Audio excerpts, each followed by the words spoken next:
even introduced today's nonprofit, I have to admit the name absolutely floored me. Books save lives.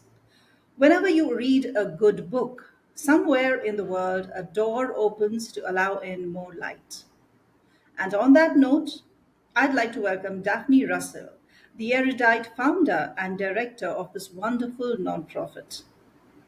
To introduce Daphne, I quote her: "The more books I can get inside of a student, the more apt they are to fight their own food stamp futures and caution tape destinies." Welcome to the podcast, Daphne. Thank you. Thank you for having me. I appreciate it. I'm excited. I'm very excited. Yeah, I'm very excited to talk to you today. Books is something that everybody likes, have heard of, they have read perhaps, some have not read, some don't like it, but it is something that is so important. Reading as a habit is extremely important. And your life is dedicated to the idea that books save lives. How do you convince students to believe that? You've been a teacher. Yes, actually, I'm glad you asked that first, because I don't convince them that books save lives. What I realize that I do, so at 34 years ago, I went to college, and in my college class, the professor gave us all the idea that we all deserved our own reading journeys. Hmm. So I had this idea that I was holding. I was like, yes, I'm going to go back to work. I'm going to get everybody on their own reading journey. I came back to Tucson. I was out of state and I came back to Tucson, Arizona. And I was like, yes, this is going to happen. But it was 1989. Hmm. The books did not reflect the students in my classroom. They did not, the covers of the books, the characters in the books, the authors of the books did not reflect the kids that I was actually teaching. So I spent the next 17, 18, 19 years trying to chase this dream that all the kids deserve this journey. And it wasn't until it was like 2014 that I realized what I really needed to do, and that was to provide the kids books, only books within their reading vocabulary range and within their interest range, because they weren't reading. They needed a path from where they were to the library. So what I then, as time evolved, I got better at it. I got better at it. And now what I realize is that our kids, when you're saying that the kids don't read, they don't read because there's trauma. So what I have to convince them of is not that books save lives, because that's way down the road, right? But I have to convince them that books are not their enemy, Mm. because they've been used against them, and teachers, parents, whatever, made them unattainable. And so my method is customer service with a vetted stack of books, vetted by children, and then an incentive. So, in order to get a kid to read a book, what I do is talk to them, get to know them, and then I offer them a stack of books within their range. And then I give them the stack, and then I give them time to go through the stack. And they're always books that kids have already read. So it's like I give the perfect, it's almost like food in the sense, right? Like I give them exactly the food that's their favorite food that they've ever eaten, and time to eat it. And I do the same thing. It's with books. And so I convince them they're not their enemies, which is actually very difficult because, you know, you and we walk by the library and we're like, oh, what's in there? We walk by the bookstore and you're like, oh, do I have enough money? I need a book. But there's a whole lot of people, adults too, that have so much trauma, they just walk right by the books. They don't want to see them. They're not interested in them. They have no desire to open a book.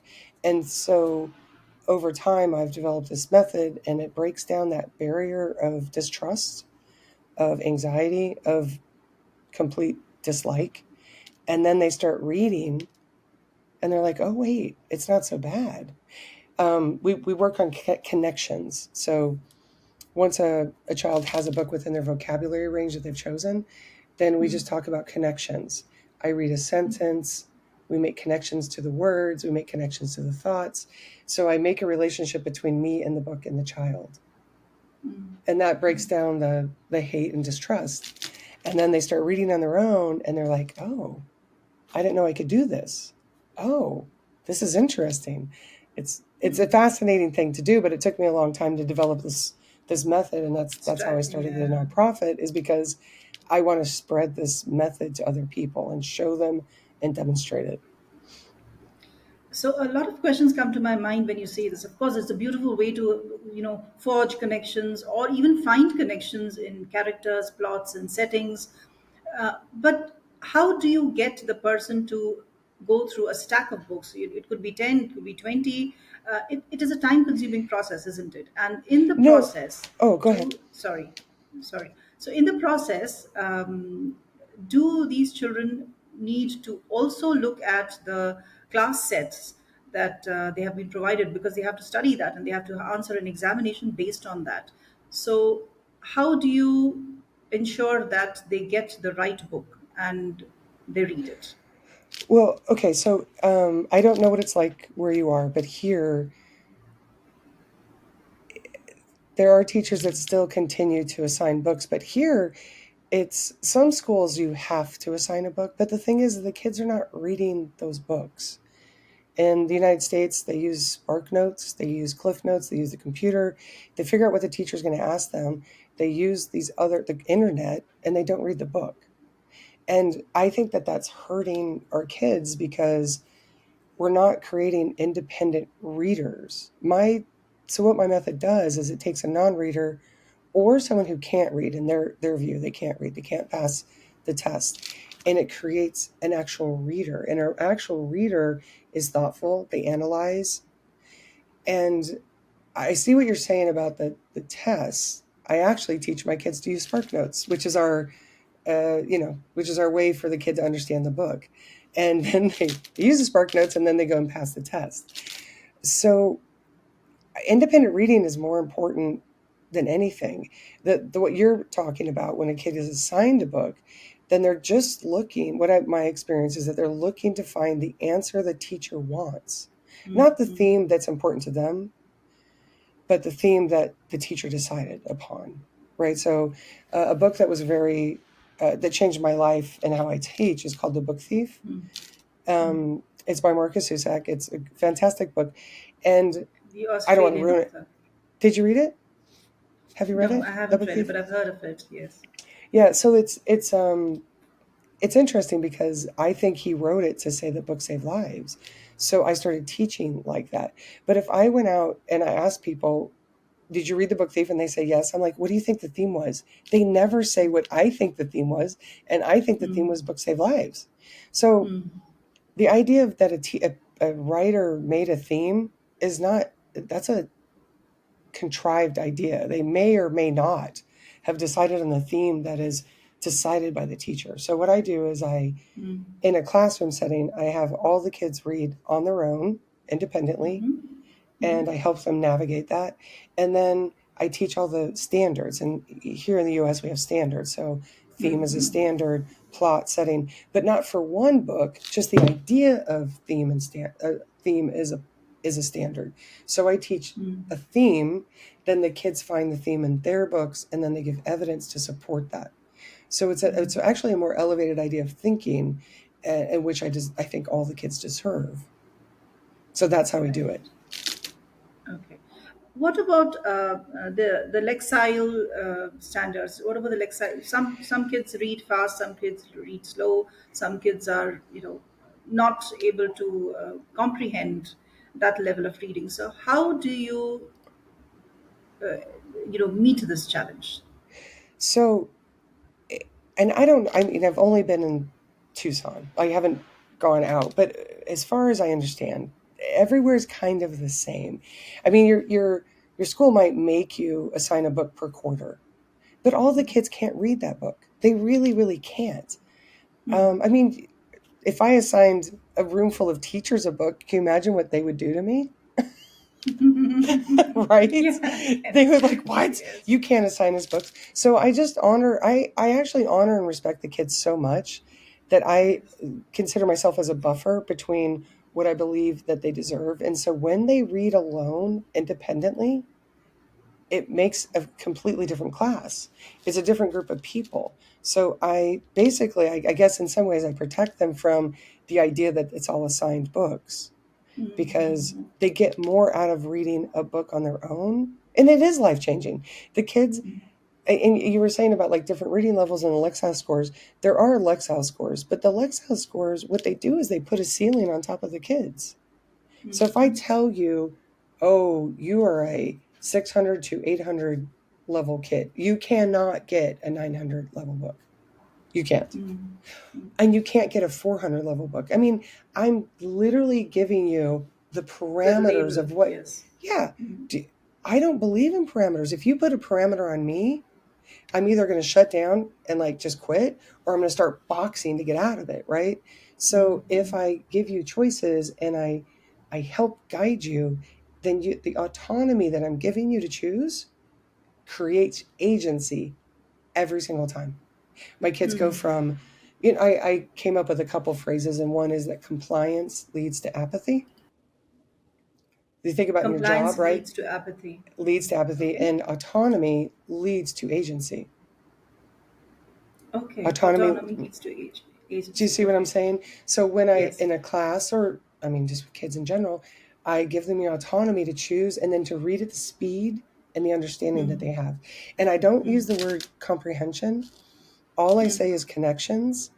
And when you say connections, so I teach them that the whole time they're reading every single sentence, every single paragraph, the whole entire time, they're thinking about themselves.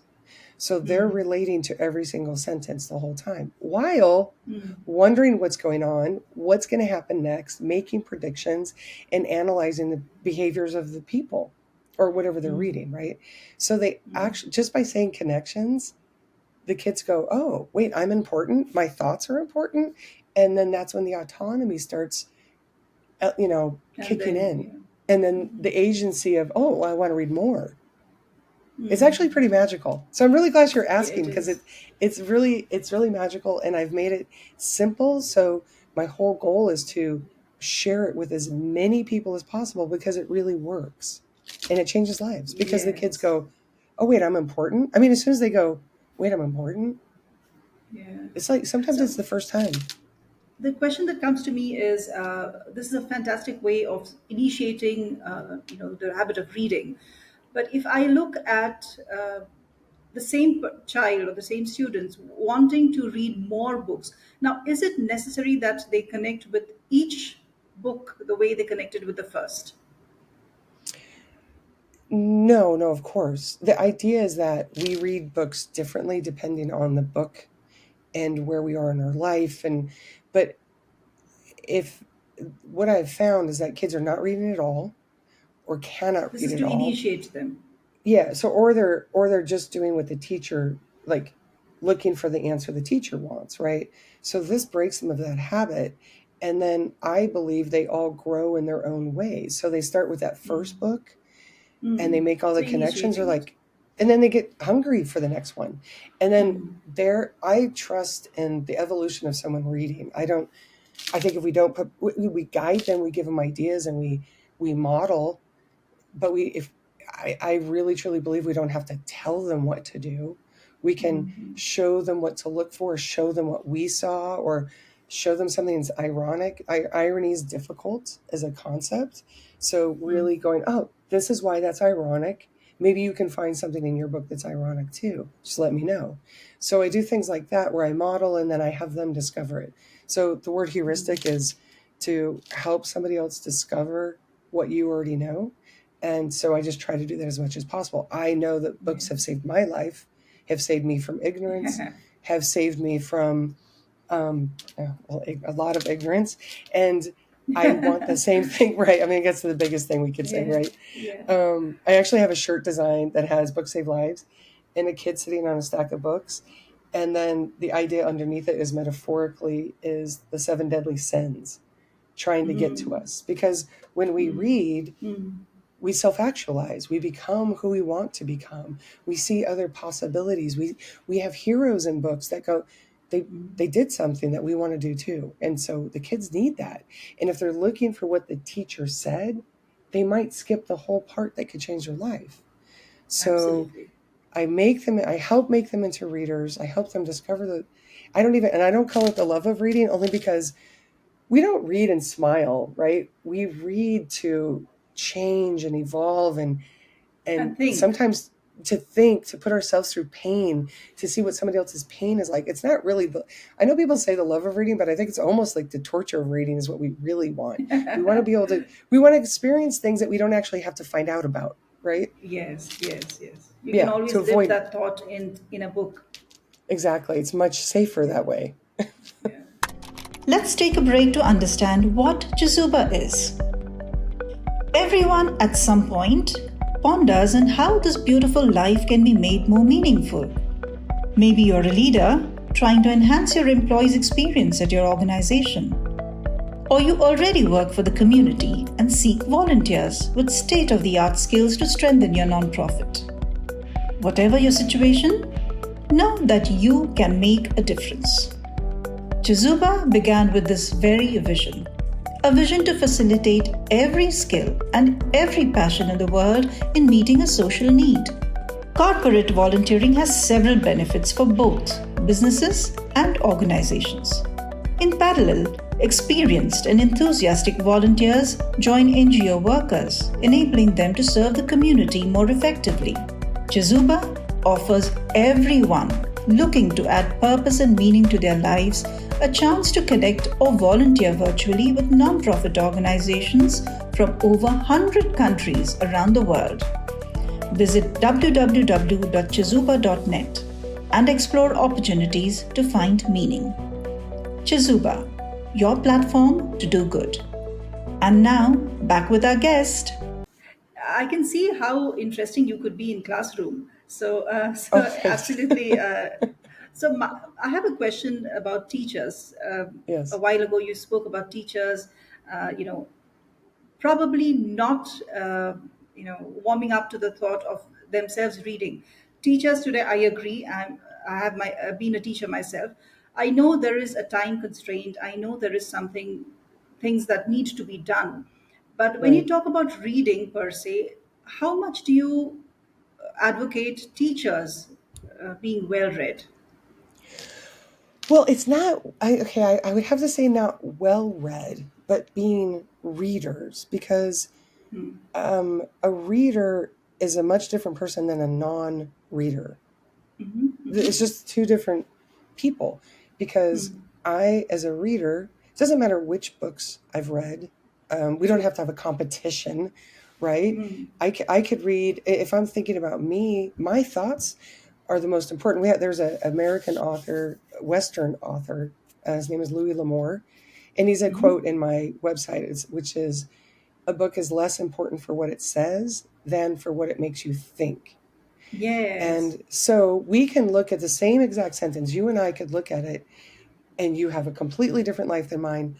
Same sentence, two different ideas of what that means to us. So I just honor that. So I actually take a book to, I do workshops with adults, of course, and I'm trying to teach them this idea. And I found out that they were traumatized by books. So I take a book by Rumi Kaur. She's a poet, and she's amazing. So I take her book, Milk and Honey, to every workshop, and I give it to the first female that raises her hand and says that she was traumatized by books and she doesn't read, because it's just a beautiful book, and it's hard and uh, it's stressful and beautiful. So I give it out, and the women start to read. One book makes you a reader if you think about that book. If that book has moved you and shaped you, then you could consider yourself as a reader. So I don't think the idea of well read, what happens is a lot of people, their ego gets in the way. And then you're not, it's not an organic conversation we're having. We're like, I'm trying to prove that, well, I read this and I read it better than you, Yes, yes. you I've seen know? that happen And in social circles. Yes. yeah, and that's not, that doesn't do anyone any good. A silly side note is go ahead. It's silly. I'm going to tell you, it's a silly side note. There's always a list of like best 100 books of all time, right? And there's this book called Finnegan's Wake that's often on those lists. It's Okay. not even, a normal person can't read it. Like, you would have to have an IQ of like 170 and want to read it to be able to read it. So there's no way it would be on 100 best books of all time. It's not readable. He wrote it in Gaelic and then like a whimsical language he made up. A normal person can't read Okay. that. But it's the ego. So the well-read is just like read and think and self-actualize is more important to me than how many books you read. That is a beautiful thought. Readers is what Being a reader is what we should aim to be, not to be well read. That's beautiful. Right. To be just a Uh, reader. Yeah, it's accessible to yeah, everyone that way. yes. Now, Daphne, do you include all diverse literature in your collection or in your, references? Yes, can I explain the diverse books? Okay, so what happened Yes, was I please. was teaching and these kids and I was like, what do I need to get? And I had friends that were like, try this book, try this book. And so I started creating this group of books that reflected what my kids thought and how they looked and how they lived. And then and of course these were diverse books, right? We call them diverse books and I don't know what they would call them in India, but what I found was this is what I actually have on my shelf by the vetted books are the book was written by an adult who loved children so much and they wanted to help make sure kids turned into readers. That's one kind of book. And then the other kind of book I have is the person had to tell the story or they would die. Angie Thomas wrote a book called The Hate You Give. I think that's why. That's how she wrote it from the deepest parts of her heart. She had to tell the story. And so there's only two books that my kids read. The only kind is that they gravitate towards those. I will pull out a book that maybe the author wrote it to make money. And they'll go, I tried it. I didn't like it. Like, okay. And then I'll hand them one that I know that the author wrote it because they were going to die on the inside. And the kid just devours it because the author's heart is on the paper. And the kids feel that heart. And when it's a fake story, they feel that too. And my kids don't.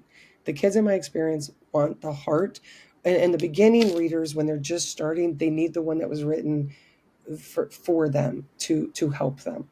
Not dumbing it down, not making it, like really appealing to their maturity, but letting it be accessible so they can actually get it and feel it. So that's it. Those are the only two books I have. It's amazing what my bookshelf looks like. So, just for the sake of argument, if we promote books that have been written for money, for example, when Hmm. you say money, isn't it important that you cater to all sorts of readers, whether it is, whether they have a connect, whether it is just for maybe a 2 hour wait at the airport, or maybe something to study. So the writer has to cater to all sorts of audiences. Well, I sometimes wonder if the writer is catering to all kinds of readers or to what the publisher wants to sell. I think that honestly, I think there are millions of potential readers out there. And I'm hoping that I can make friends with somebody who understands that there are millions of potential readers. And that if we could tap into how to use my method to show people that it's really not torture to read, right? Then we could change the publishing industry because I think that's what I don't, of course, in a classroom and the kids that I work with and the adults I work with, we're not talking about readers. I cater to non-readers and can't readers. So I don't cater to readers. Readers, they're fine. They can go on with their lives. But what I found is that kids are not reading. And then the adults that I'm teaching, they're actually not reading either. So that's why I have my books that I give to adults now because they were tortured also. So they walk right by a bookshelf and they don't even look at it. And I just think that there's a world there are millions and millions, probably, well, there's 8 billion people in the world. I assume there's probably a billion people out there that would read if they could know what they were missing. And we catered to those people. I think that would be fun. So that's my actual lifetime goal. Yes. And lastly, Daphne, tell us when you enter a bookstore. I mean, if you look at the traditional way of Yeah. looking at books, so when you enter a bookstore, which is the area, or where do you gravitate towards? Right now, I would gravitate toward the nonfiction books. But there's this. Okay, I got to tell you my nonfiction theory also. So nonfiction writers, I think that there's a group of writers that are like, I am so impressive. I would like to tell you all the impressive things that I know. My kids don't Ah, like those okay. books. But the other person who's like, I have a question and I wanted to answer it. And this is what I found. That's the people I want to read. So those nonfiction writers are Malcolm Gladwell, Danielle Pink, Adam Grant. They write books that they have a question they want answered. And that's then you read it and you discover the answer with them. And it's very exciting. But I don't want to read about someone's ego about how much I know about the Civil War. I don't want to read that. So right now, though, I would say nonfiction, but a very specific kind. And those kinds of Awesome. those books, by the way, they have anecdotal stories and science. So the combination of the anecdotal story Yeah. feeds my right brain, and then the science feeds the left side of my brain. And so between the two, it just I really like those books a lot. Wonderful. So here's a tip for everybody who's watching and listening to this. Ask yourself questions about what questions the author has asked himself. That will help you find the right book. Yeah, it definitely. Wonderful. Thank you, Daphne. That was wonderful talking to you. I Thank you so would much. really, really love to connect with you on your social media as well. If you could just tell your social handles here. Oh yeah, so I have books underscore save underscore lives is my Instagram. And then I do have a Book Save Lives Facebook, but I haven't used it as much. And then I do have a booksavelives.org is also is my actual website for my nonprofit, which I'm building and enhancing, hopefully with the help of your beautiful company. So that's the Absolutely. plan. Yeah. We'll be on it. Well, Daphne, your approach in engaging readers of all ages and backgrounds is indeed commendable. Thank Like you. they say, there is no such thing as a person who hates to read. There are only people who have not found the right book yet. I agree. So, with your dedication, Books Save Lives is, I'm sure, going to make a profound impact on the lives of children, teenagers, adults, strangers, fostering a lifelong love for reading and self discovery. Thank you so Thank much you. for being on the podcast. Thank you so much for having me. I appreciate it.